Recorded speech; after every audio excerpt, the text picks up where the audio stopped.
जय हिंद दोस्तों। हमारे देश में दिल्ली के लाल किला के पास एक कार में हुई भयानक विस्फोट के कारण हमारे कई देशवासियों की अकाल मृत्यु हो गई और बहुतेरे संख्या में घायल हो गए। हमारे सारे देशवासियों के लिए ये एक बहुत ही दुखदाई और दर्दनाक घटना है। इस घटना के पीछे अगर पाकिस्तान में बसे आतंकवादियों का हाथ है तो उनकी खैर नहीं, भारत से वो बच नहीं सकते। पाकिस्तान के इसी खौफ को लेकर वीडियो के अंत में आज का रिएक्शन। वही हुआ है जिसका डर था और भारत के दारुल हुकूमत नई दिल्ली में लाल किले के करीब एक बहुत बड़ा हमला, वो अटैक हो चुका है। न्यू दिल्ली आज धमाकों से लरज उठा है। न्यू दिल्ली के अंदर जो सूरत हाल है वो इंतहाई पैनिक, यानी कि रेड बटन पर हाथ दब चुका है या जंगी बटन पर हाथ लग चुका है तो कहना गलत नहीं होगा। मेरे पाकिस्तानियों, आज पाकिस्तान के लिए एक ऐसा ही दिन है जैसा सकूते ढाका के वक्त था। लेकिन इस वाकये की टाइमिंग और इस वक्त भारत की तरफ से सिंदूर 2.0 आज last nail in the coffin डाल दिया गया है। अब अटैक की बारी, अब इंडिया अटैक करेगा। अब दिल्ली आप जानते हैं कि उनका जो है वो फेडरल कैपिटल है इंडिया का, और वहां पे ये धमाका हुआ है। अब देखते हैं कि आने वाले घंटों के अंदर, आने वाले दिनों के अंदर जो है कहीं इसका रुख जो है वो पाकिस्तान की तरफ ना मोड़ दिया जाए। इंडिया की नेवी, इंडिया की एयरफोर्स, इंडिया की आर्मी इस वक्त मुकम्मल तौर पे हाई अलर्ट पे है। आज तैयार रहे, आज की रात बहुत इंपॉर्टेंट है। कुछ बड़ा होने जा रहा है, कुछ बड़ा खतरनाक होने जा रहा है, क्योंकि इंडिया के अंदर ये सारा कुछ होना ये बताता है कि अब हमें तैयार रहना पड़ेगा और इंडिया इसको बुनियाद बनाकर पाकिस्तान के ऊपर अटैक कर सकता है। पाकिस्तान के अंदर आसिम मुनीर हिंदुस्तान की दुश्मनी बेच रहे हैं और अब जो प्लान स्ट्रेटेजिकली किया जा रहा है, क्योंकि डॉलर इनको चाहिए, वो ये है कि इंडियन एयरफोर्स को इंटरनेशनल बहुत से एनालिस्ट जो हैं वो ये कह रहे हैं कि द प्रीटेक्स्ट इज हियर, कि वो जो जवाब चाहिए था वो जवाब आ चुका है। और वैसे भी इस वक्त अब ये टेरर अटैक इसको कहा जाएगा। पिछली जंग में भी इन्होंने कहा था कि हमने जो पाकिस्तान में टेरर ग्रुप्स हैं उनके जो टारगेट्स हैं उनको टारगेट किया है, उनको निशाना बनाया है। ये सूरत हाल जो है इसमें ऑब्वियसली इंडिया जो है वो अब सिंदूर 2.0 की लॉन्चिंग की तरफ जा सकता है। एक प्रीटेक्स्ट जो है वो क्रिएट किया जा सकता है। हाई तशवीशनाक डेवलपमेंट्स हैं भारत से। वही हुआ है जिसका डर था और भारत के दारुल हुकूमत नई दिल्ली में लाल किले के करीब एक बहुत बड़ा हमला। इस वक्त भारत का कैपिटल धमाकों से गूंज उठा है। बड़े पैमाने पर हलाकतों की इत्तलात हैं। अफसोसनाक वाकया भारत के अंदर पेश आया है, लेकिन इस वाकये की टाइमिंग और इस वक्त भारत की तरफ से सिंदूर 2.0, क्योंकि याद रखिएगा कि इससे पहले भी जब जब भारत के अंदर कोई दहशतगर्दी का वाकया होता है, चाहे पहलगाम या फिर पुलवामा, उसके बाद भारत पाकिस्तान के खिलाफ स्ट्राइक्स लॉन्च करता है। इससे पहले इस तरह के इंसिडेंट्स जो हैं वो मकबूजाबादी के अंदर हुए, लेकिन अब पिछले कुछ अरसे से, पिछले कुछ दिनों से, जब से भारत ने अपनी ट्राई सर्विसेज एक्सरसाइजेज का आगाज किया, उस लम्हे से लेकर आज के दिन तक साथ ही साथ भारतीय मीडिया ये बात करता आया है कि पाकिस्तान की तरफ से जो दहशतगर्द ग्रुप्स हैं, ये उनका एलिगेशन है कि लश्कर और जैश जैसे जो दहशतगर्द गिरोह हैं वो भारत पर एक बहुत बड़े हमले की तैयारी कर रहे हैं। अब से कुछ घंटे पहले ही इस तर्ज पर कुछ और डिटेल्स भी सामने आई कि बड़ी तादाद में जो एमिनेशन और आरडीएक्स है वो बरामद किया गया है और अब भारत का जो कैपिटल है वो धमाकों से गूंज उठा है। इस हवाले से exclusive details and what's next, और पाकिस्तान का इस हवाले से क्या मौक़िफ़ और क्या तैयारी है,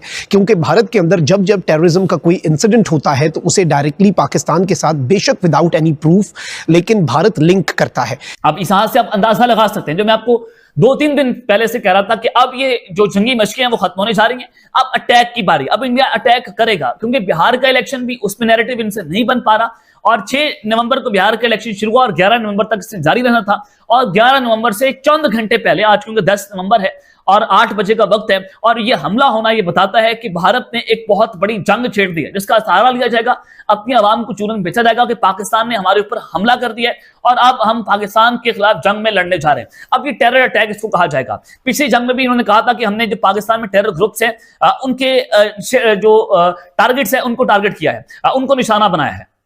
अब क्या करेंगे कि खुद कुछ बमबार टेरर ग्रुप जो है पाकिस्तान में दाखिल हुए। इन्होंने कहा कि पंजाब के अंदर भी, अमृतसर पंजाब जो है वहां पर भी पाकिस्तान के खुद कुछ बमबारों ने दाखिल होने की कोशिश की। फिर इन्होंने आजाद कश्मीर वाली साइड से कहा कि वहां से भी दहशतगर्द जो है उन्होंने इन्फिल्ट्रेट करने की कोशिश की। अब आप डॉट से डॉट स्प्रिंट करें कि जो मैं आपको खबरें दे रहा था, आज हमारी खबर दुरुस्त है रही है कि पहले इन्होंने एक पूरा नैरेटिव बनाया कि पाकिस्तान से जो दहशतगर्द हैं वो इंडिया में और कश्मीर के अंदर घुसने की कोशिश कर रहे हैं और हमने उसको नाकाम बनाया है और हमने 2 से 3 अपने भारतीय फौजी जो हैं उनको भी गिरफ्तार किया जो पाकिस्तान के साथ मिलकर जासूसी कर रहे थे। अब 48 घंटों के बाद एक ऐसा एपिसोड हुई है कि न्यू दिल्ली के अंदर अटैक हुआ है और इतना बड़ा अटैक जिसको आप इमेजिन नहीं कर सकते, तो इसका वाज़ेह तौर पर मतलब यह है कि इंडिया ने वो कर दिखाया है जो पहले से वो कह रहा था कि ऑपरेशन सिंदूर 2.0 की हम तैयारी कर रहे हैं। चाहे वो इंडियन नेवी के जो एयर चीफ है, नेवी के जो चीफ हैं, उनकी जानिब से कहा गया कि हम ऑपरेशन सिंदूर 2.0 की तैयारी कर रहे हैं। अब इंडियन नेवी के ऑफिसर के ऊपर की गाड़ी के ऊपर अटैक हुआ, तो ये राजनाथ सिंह ने भी इंडियन नेवी के ऑफिसर से जब खिताब किया था, तो उस वक्त इन्होंने ये बात की थी कि अब आप तैयार रहें। पहली ऑपरेशन सिंदूर में आपको मौका नहीं मिला था, अब ऑपरेशन सिंदूर 2.0 में आपको मौका दिया जाएगा और आपने समुद्रों के अंदर पाकिस्तान पर अटैक करना है। सर क्रीक के मुकाम जो है वहां पर डिप्लॉयमेंट्स जो है उनको बढ़ाया गया, वहां पर इंडिया ने नोटम जारी किया और पाकिस्तान के जो एक्सक्लूसिव इकोनॉमिक जोन है वहां पर वो लोग घुसे 80 नॉटिकल माइल्स के अंदर, जो पाकिस्तान का जोन बनता है, जहां पर आप नहीं फिजाई हदूद को या समुद्री हदूद को बंद कर सकते, लेकिन इंडिया ने किया।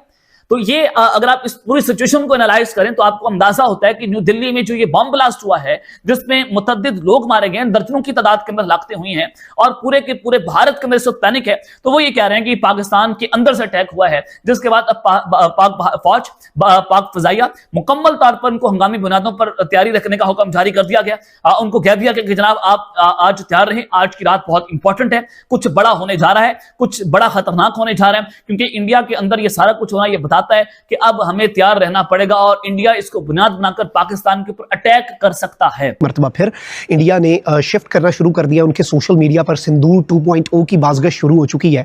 इंटरनेशनल बहुत से एनालिस्ट जो हैं वो ये कह रहे हैं कि the pre text is here, कि वो जो जवाब चाहिए था वो जवाब आ चुका है। और वैसे भी इस वक्त जो सूरत हाल है, देखें डोनाल्ड ट्रंप का ब्रोकर्ड सीज फायर अगर भारत ने तोड़कर पाकिस्तान से जंग करनी है, and this time a full scale war, क्योंकि अब वो कह रहे हैं कि जी पाकिस्तान ने टेरर के लॉन्च पैड एक्टिवेट कर दिए हैं, पाकिस्तान की तरफ से इन्फिल्ट्रेशन के अटेम्प्ट्स हो रहे हैं एलओसी के ऊपर, इंडियन फौज ने अपनी मूवमेंट बढ़ा दी, इंडियन नेवी इस वक्त मुकम्मल तौर पे तैयार है, सर क्रीक के करीब जो नोटम्स इन प्लेस हैं, फिर इंडियन एयरफोर्स जो है उसके तैयारों की पिछले 6-7 दिन की मूवमेंट्स जो हैं वो भी पाकिस्तान को तो ऑलरेडी हाई अलर्ट पे डाल चुकी हैं। पाकिस्तान का तो अभी भी मौक़िफ़ वही है कि जी आपके पास कोई सबूत है, कोई शवाहिद है। देखें अब हम अफगानिस्तान वाले मामले में कहते हैं ना कि उनकी सरजमीन से हमारे खिलाफ दहशतगर्दी, हम सबूत पेश करते हैं, हम 4 बंदों में बैठते हैं, हम वहाँ पर सबूत पेश करके कहते हैं कि भाई इनकी तरदीद करो। जब वो नहीं कर पाते, नाकाबिले तरदीद शवाहिद होते हैं, इर्रेफ्यूटेबल एविडेंस होता है, तो फिर मीडिएटर्स भी बात मानते हैं, कहते हैं नहीं भाई गल थोड़ी भी ठीक सी, पाकिस्तान बिल्कुल ठीक बात कर रहा है। इंडिया को अगर ये लगता है कि पाकिस्तान के अंदर से कुछ हो रहा है तो वो सबूत प्रोवाइड करे, भाई किसी मीडिएटर के दरमियान बैठो। तो दोस्तों, भारत में जब जब इस तरह के आतंकवादी हमले हुए, पाकिस्तान में दूल्हे की तरह बैठे आतंकवादियों का ही हाथ नजर आया है। दिल्ली के इस कार विस्फोट के पीछे भी जैश और लश्कर का घिनौना साजिश नजर आ रहा है। ये दोनों आतंकवादी संगठन खुलेआम पाकिस्तान में पाकिस्तानी सरकार के पैसों पर ठाट बाट के साथ भारत को निशाना बना के अपना आतंकी धंधा चलाते हैं और कायरों की तरह निहत्थे भारतीयों की जाने लेते हैं। इस कार के विस्फोट से भी जिन आम भारतीयों की जाने गई, वो निहत्थे भारतीय नागरिक अपने रोजमर्रा की जिंदगी में, अपने पेशे में इस हादसे से बेखबर अपने काम काज में जुटे थे और उन कायर आतंकवादी दरिंदों ने इसी भीड़ भाड़ वाले इलाके को चुना। इसका बदला भारत जरूर लेगा। भारत के इसी रौद्र रूप का अंदाजा लगाकर पाकिस्तान में डर का खौफ बुरी तरह से फैला हुआ है। उन्हें बालाकोट का एयर स्ट्राइक, पुलवामा का एयर स्ट्राइक और हाल के पहलगांव के बाद का ऑपरेशन सिंदूर का हस्र याद आ रहा है। वो बुरी तरह से दहशत में हैं और कोस रहे हैं पाकिस्तानी आकाओं को, army chief field marshal Munir को, जिनके छत्र छाया में पलते हुए ये आतंकवादी उन्हीं के सह से भारत के निहत्थे लोगों को निशाना बनाते हैं।